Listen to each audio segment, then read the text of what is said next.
Think about the best teacher you ever had. I bet there were some things about that teacher that really stand out to you. You see, the best teacher I remember ever having was a guy we called Mr. E. His name was Mr. Elliot, but he made himself personable to us, and we really loved this guy. We called him Mr. E. He was our chemistry teacher in high school. Now, chemistry wasn't exactly my best subject. I'm not really a science guy, not great at that sort of thing. The periodic table, was kind of confusing to me, and all the things involved in chemistry weren't really going to be my life's ambition. But Mr. E made chemistry fun. He made chemistry something that was accessible, even to a guy like me. You see, Mr. E brought it down to earth, and he didn't just teach us about chemistry, he got involved in our lives as well. He came to all the football games and knew what was going on in our world and talked to me about sports and about my friends and what was going on. The crazy thing was, I wasn't excited at all about chemistry, but at the end of his class, I learned more than I think I'd ever learned in any other class. And that's what a wicked good teacher does. Takes complex things that might otherwise be inaccessible to you and makes them wicked simple and hands them to you on a platter. We like to say it's like taking the cookie jar and putting it on the lower shelf.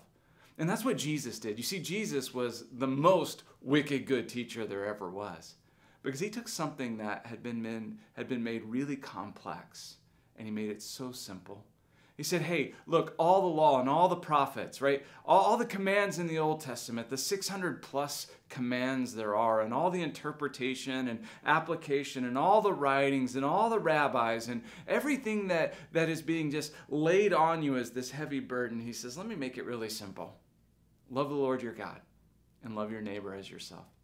He says, this is the first and the greatest commandment. Love the Lord your God with all your heart, soul, mind, and strength.